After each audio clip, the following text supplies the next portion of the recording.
Hello and welcome to Unity Presbyterian Church Online. This week in worship, Pastor David takes a look at extravagant gifts as Mary has an encounter with Jesus. Let's listen.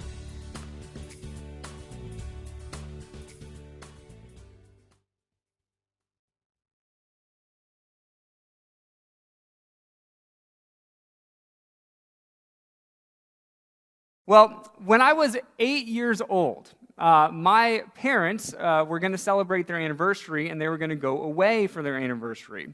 And so my brothers and I, were going to stay at one of my parents' friends' houses for the weekend. And it was on, I think, that first day of the weekend when I realized I did not have a present for my parents. And I was 8 years old, and that was a startling realization that I needed to get my parents an anniversary gift. And that was followed very quickly by another startling realization. I had no money. I mean, I was eight. So how could I make money to go and buy a gift for my parents? Well, the woman we were staying with was so nice. You know, she kind of empathized with the angst of an 8-year-old boy, and she said, well, why don't you make something?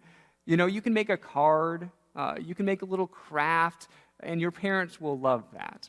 And I have no doubt that they would have. I mean, what parent doesn't love getting a craft from their child? But I wanted to do something more. I wanted to do something over the top, really extravagant. That's what I wanted to do to show my love for my parents. And that's when the idea hit me. I thought, I'm going to get them a bird. I'm going to get them a pet bird. Now, mind you, they had never mentioned ever an interest in having a pet bird. To this day, I don't know where that idea came from, but once that idea was planted in my mind, I was hooked. Now, again, I had no money. And so where was I going to get this pet bird? Well, that's when I came up with this ingenious idea. The woman we were staying with had a bird cage, an old bird cage. And so I took that outside, and I tied a piece of string to it, to the opening of it. I put then a bunch of breadcrumbs that I crumpled up in the bird cage, and my plan was as soon as, I don't know, a blue jay or a sparrow, something flew in that bird cage to eat the breadcrumbs, I would slam the door shut and have my parents a pet bird. I stayed there for about an hour, and I'm so thankful that no bird actually flew in there, because I don't know what my parents would have done if I said, happy anniversary, here's a blue jay. That's not the sort of gift that they were expecting. But I think back on that story, and I kind of smile, because I know that my heart was in the right place. I wanted, as an 8-year-old boy, to just show over-the-top love to my parents. I didn't want to do something that they would expect. They would expect a card. They would expect a craft, but I wanted to do something more. When have you wanted to show love in a really over-the-top way, in a really extravagant way, not a way that that person you were showing love to would expect, and not in a way that you've done before, but in a way that would surprise and shock them, and they would remember it for a long time afterwards? Well, that is really what our story is about today. We're doing this series on encounters, where we study these encounters that people have had with Jesus and how they are changed because of that encounter. And in today's encounter, this woman encounters Jesus and shows over-the-top amount of love towards Jesus. And it doesn't only change her, it changes everyone who witnesses that event, everyone who is in the room with them that day. And I hope that includes us. As we read this story, as we, in some ways, witness this event, I hope we too are changed by this encounter. So as we get into it, think about what over-the-top love feels like.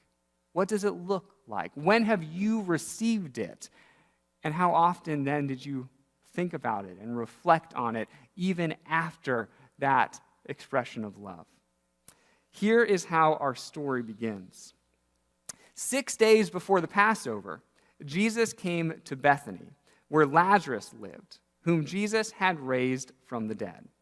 Okay, so at the beginning of the story, we need to ask, well, why did Jesus travel to Bethany? Why that particular town?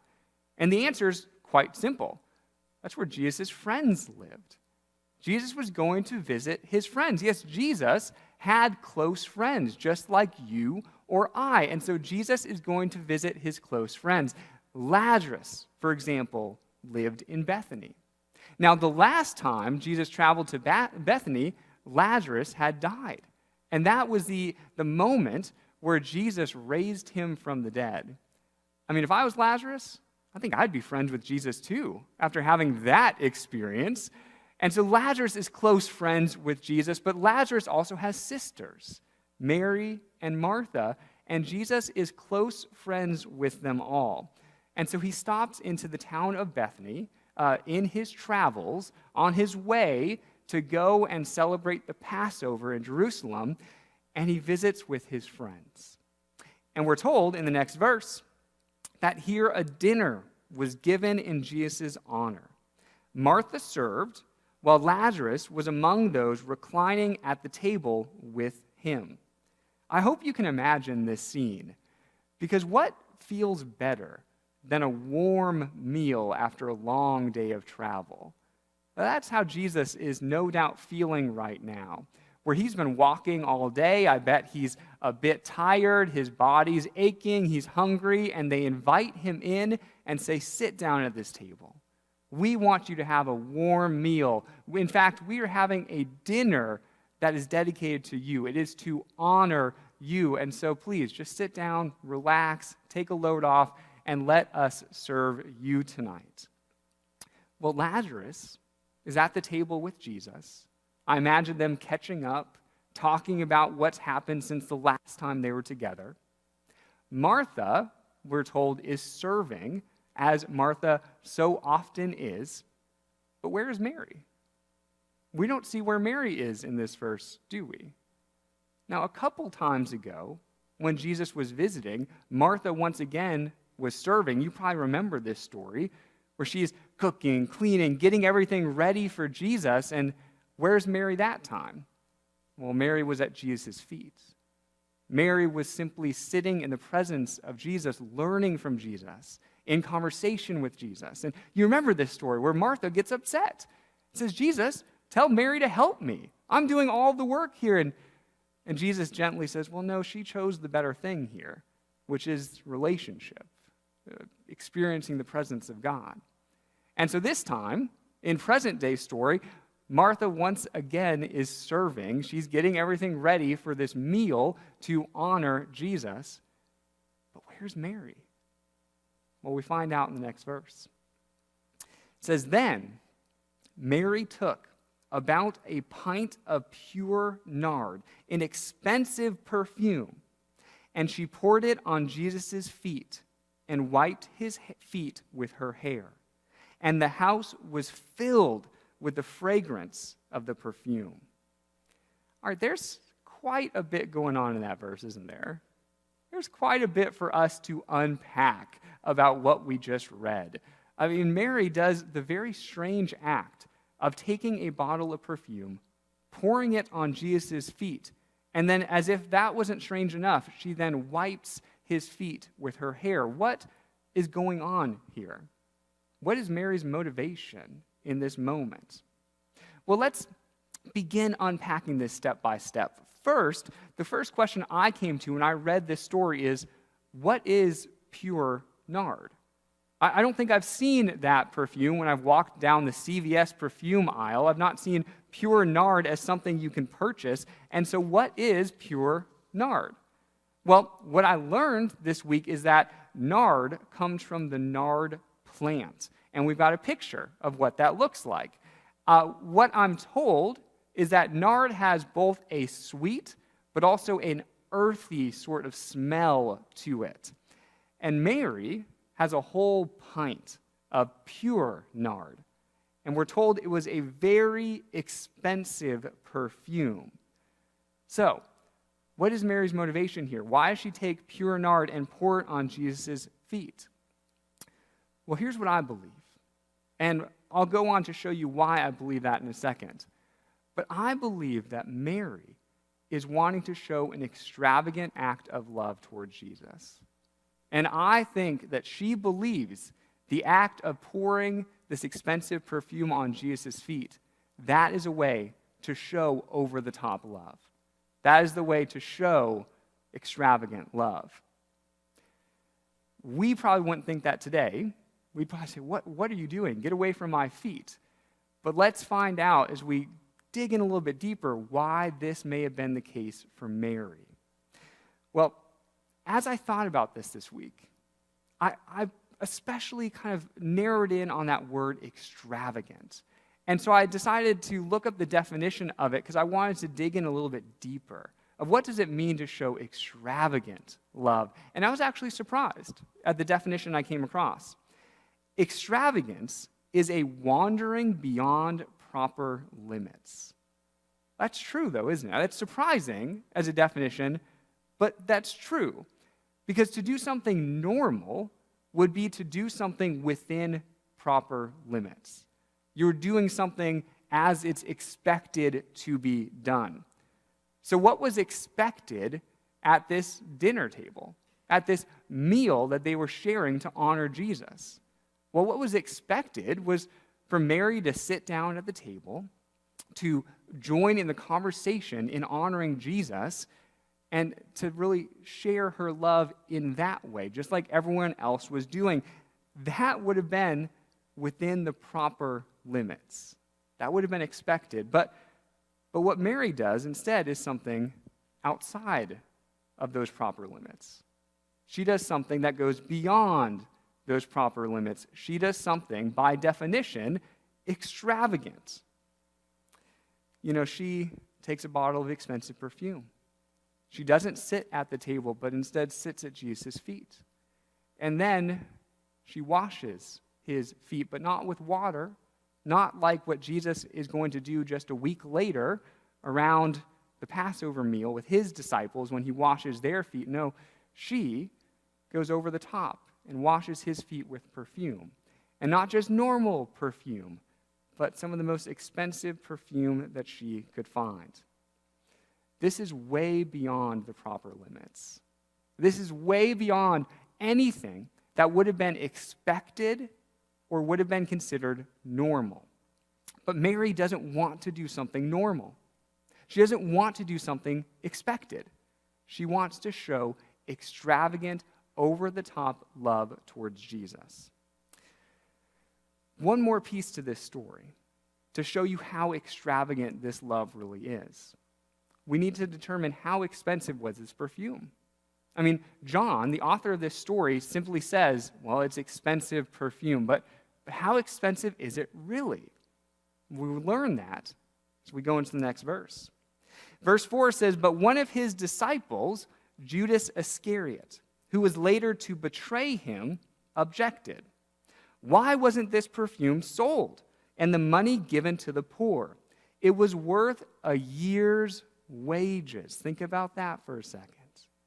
Now, he did not say this because he cared about the poor, but because he was a thief. And as keeper of the money bag, he used it to help himself to what was put into it. 1 year's worth of wages. I cannot fathom ever using 1 year's worth of income on one bottle of perfume. But that's beside the point. I mean, the amount of money that this bottle of perfume costs is an example of extravagance. It's an example of going beyond what is expected, of the proper limits, of what is normal. Because Mary wants intentionally to show an extravagant act of love towards Jesus. And in this story, Judas is offering a contrast to Mary's actions. You see, at first, Judas seems a lot more practical, doesn't he? Judas says, well, why would you do that? Why would you waste that bottle of perfume? You could have sold it. You could have got a year's worth of wages and then done some good with it. You could have given that to the poor. So on the surface, Judas seems to be the practical one.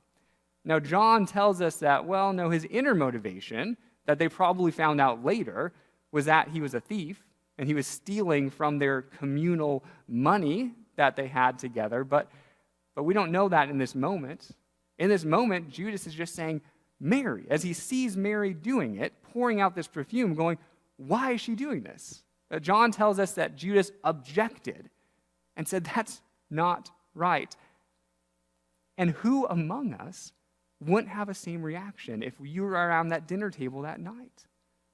We would probably too think, whoa, that's such a waste. That's over the top. Why is Mary doing that? But Jesus is not concerned by the lack of practicality of that act. And here's why. In the final verses, Jesus says, leave her alone. It was intended that she should save this perfume for the day of my burial. You will always have the poor among you, but you will not always have me. This is the twist at the end of the story. That Mary is actually preparing Jesus for his upcoming burial. And so to Jesus, this act is not an economic issue. This is not a waste. No, to Jesus, it's a story about getting ready. And it's getting ready particularly for Jesus' approaching death. You see, remember at the beginning of the story, we were told that this story takes place 6 days before the Passover. And it is at the Passover meal, what we call the Last Supper, where Jesus washes his disciples' feet, teaches them how to remember him through the breaking of bread and the giving of wine, and then they go out into the Garden of Gethsemane. And it's in that Garden of Gethsemane that Judas, after he departs, comes back with the soldiers, betrays Jesus. He's arrested, and the next day crucified. And so in the story we're reading today, Jesus is 6 days away from the events that eventually lead to his death. And Jesus says Mary is getting him ready for his burial. Mary, on some level, had an intuition about what was going to happen to Jesus less than a week later. And she decided to then show an over-the-top, extravagant act of love to get him ready for what he was going to have to go through in 6 days. I really wonder if the disciples, those who were sitting around the table at that dinner that was to honor Jesus, if they had any idea what was coming. Sometimes I have to think that they did. How many times in the Gospels did Jesus tell them, I am going to die, I have to die, this is how it's going to take place? And yet it seems like they're oblivious to what is quickly approaching to them. They missed it somehow. But Mary doesn't miss it. She realizes the pain that Jesus is going to experience in 6 short days and decides to anoint him, to get him ready by this extravagant act of love. I admire Mary in this story because Mary does something unexpected, something so outside the realm of anything that I would ever think about doing. I really admire Mary because she gets Jesus ready for his burial. And the way that she interacts with Jesus in this story, it really does present to us 2 different ways to live. The story presents to us 2 different ways to show love. The options are we can follow the response of Mary, or we can follow the response of Judas. You see, Judas, he's concerned with the practicality of it all. He's really concerned with the money going to waste. And there's some truth to that, isn't there? Because money is a finite resource. It's not unlimited. You spend some or you give some away, and then you have to go make more. You don't just have an endless supply of it. So he sees that, and in the practicality standpoint says, Mary, what you're doing is wrong. But Mary doesn't look at the situation like that. She's not looking through the lens of money or a limited resource. She's looking through the lens of love. And love is not a limited resource. You can give love away. You can share love freely, And there's always going to be more of it. And she realizes that. She realizes that, yeah, it's going to take money to show the act of love that I want to show, but it's not about the money. It's not about the year's worth of wages. It's about the love that I'm feeling as I go through this act towards Jesus. And in this story, the way John presents it as he writes this, he encourages us, hey, don't simply go towards the Judass side all the time, but instead have those moments of extravagance where you are channeling your inner Mary and sharing love in such a free, unlimited way. Yeah, the story, it really encourages us to be like Mary. And that's a challenge for me personally, and for others of us who are very maybe practical oriented, where I do everything with prudence. I've got a long plan of the right way to do things. And Mary, in this moment, just kind of blows all that up. But I have to think that Mary was not reckless in her life, that this was not a pattern for her of just wasting years' worth of wages on things. But she chose a moment when she knew it was extremely important, and then chose to act. I believe that's why Jesus really affirms her. I mean, if this was a pattern of her always being in debt, spending all these years' worth of wages, I don't think Jesus would have said, good job. But it appears that in this moment, she chose, hey, this is the time where I want to do something over the top. And that I can get behind. Or to say, okay, yeah, for most of my life, I want to live in a practical way. For most of my life, I want to do what I think is the right way to live. But every once in a while, in particularly showing love to someone, I need to go over the top. I need to go beyond my normal limits, beyond my normal comfort level, beyond what's expected to show love towards someone else. I was really struck by that phrase when we're told that after Mary did this, the whole house was filled with the fragrance of that perfume. The idea of scent, that's such a strong memory indicator, isn't it? Where sometimes, I bet you've had this experience where you get a whiff of some certain scent and it brings back a memory so quickly. And so to hear that this whole room was filled with that fragrance, I bet every time that those disciples who were around that table, even years later, if they were to smell the perfume, that pure nard, they would think of that moment. They would think of that act of love, wouldn't they? There are other experiences, there are other times when you are just overwhelmed by a scent. I can think of one in particular.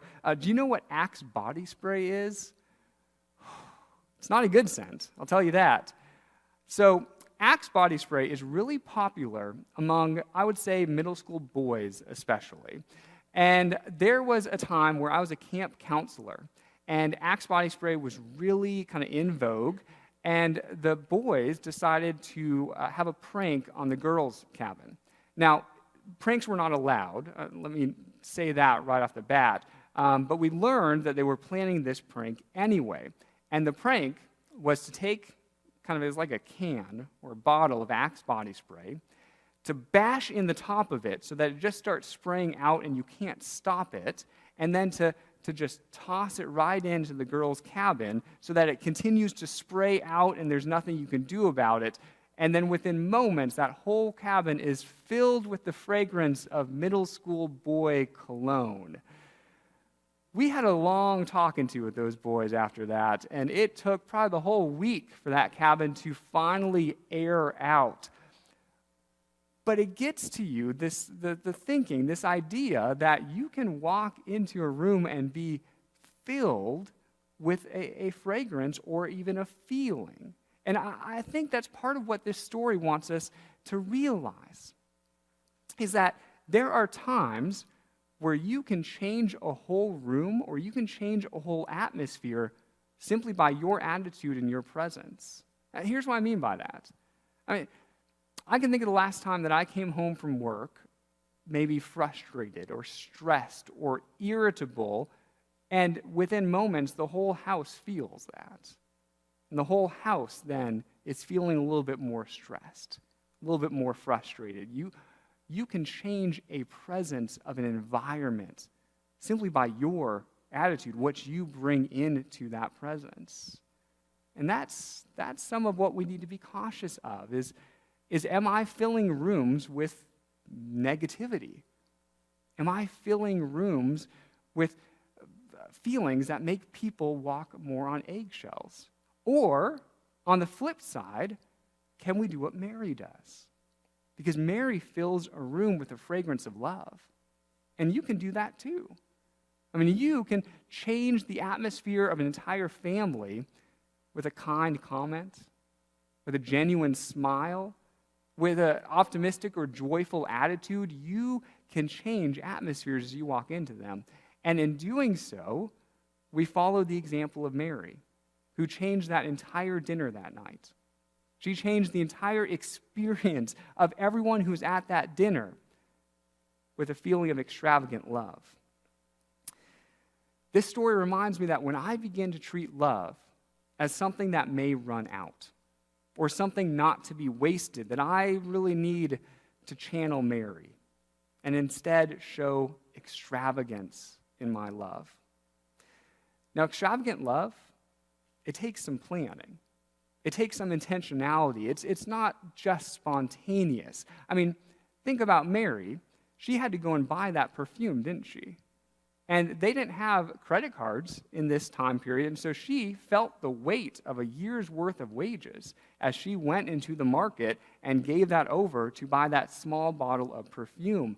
So her act of love, it took planning, and it took intentionality.